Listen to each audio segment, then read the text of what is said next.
முடியாது என்று அண்ணா அவர்கள் சொல்லிவிட்டு போனார். எங்களை போன்றவர்களுக்கும் சொல்லிவிட்டு போனார்.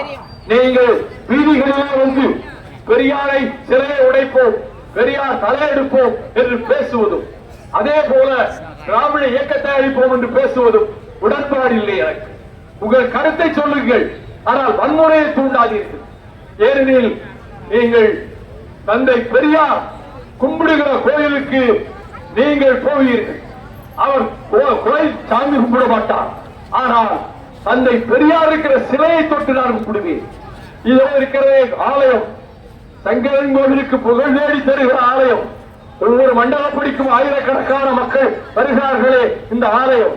இந்த ஆலயத்துக்குள்ளே மாமன்னர் பூலித்தேவர் உள்ளே நுழைந்து வெளியே வராமலே அவர் மறைந்து போனார். அப்படி அந்த ஆலயத்துக்குள்ளே நான் பலமுறை போயிருக்கிறேன். கழுகுமலை முருகன் கோயிலுக்கு போயிருக்கிறேன். திருப்பதி ஏழுமலையான் கோயிலுக்கு போயிருக்கிறேன். உங்களிலே பலரும் போயிருப்பார்கள், அது தவறு கிடையாது.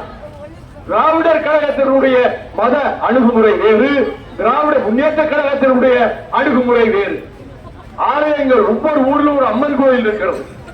ஊர்ல 10 நாட்கள் எல்லா ஊர்ல இருந்தும் வந்து அந்த ஊரிலே அந்த அம்மன் கோயில் கொடையை நன்றாக நடத்திவிட்டு கிடாவெட்டு வரைக்கும் அங்கேயே இருந்து 8ஆம் நாள் கிடாவெட்டு முடிந்துதான் போவார்கள். எல்லா ஊரையும் கோயில் இருக்கு.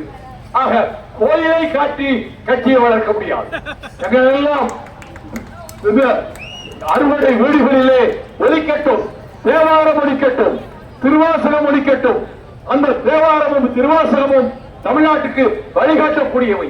வள்ளுவ பெருந்தகை உலக நாடுகளிலே அப்படிப்பட்ட ஒரு அறிஞன் தோன்றியதில்லை என்று மேலை நாட்டவர் இயக்கக்கூடிய வள்ளுவ பெருந்தகை நரேந்திர மோடி திருக்குறளை இந்தியிலே எழுதி வைத்துக் கொண்டு, எவ்வளவு சிரமம் பாருங்க, திருக்குறளை இந்தியிலே எழுதி வைத்துக் கொண்டு அதை வாசித்து நான் எவ்வளவு தமிழை நேசிக்கிறேன் பார்த்தீர்களா? உங்கள் தமிழை நான் எவ்வளவு அருமையாக சொல்லுகிறேன் பார்த்தீர்களா? மோடி அவர்களே, உங்கள் மோசடி வித்தைகள் இனிமேல் செல்லுபடியாக என்பதை நான் தெரிவித்துக் கொள்கிறேன். நீங்கள் திராவிட முன்னேற்ற கழகத்திற்கு 180 இடங்களுக்கு குறையாமல் வெற்றி பெறுகிற வகையிலே சங்கரன் கோவில் லட்சக்கணக்கான மக்கள் வித்தியாசத்தில் ராணி அவர்கள் ஜெயித்தார்கள் என்ற பெயரை நீங்கள் தர வேண்டும். நன்றி அறிவிப்பு கூட்டத்திற்கு நான் வருவேன். அன்றைக்கு நீண்ட நேரம் பேசலாம். உங்களை இப்படி காக்க வைக்க வேண்டிய அவசியம் இல்லை. உங்கள் காலடிகளுக்கு நன்றி சொல்லி விடைபெறுகிறேன். பெரியார் புகழ் வாழ்க, அண்ணா புகழ் வாழ்க, டாக்டர் கலைஞரின் புகழ் வாழ்க, மாவீரன் பிரபாகரன் புகழ் வாழ்க. நன்றி, வணக்கம்.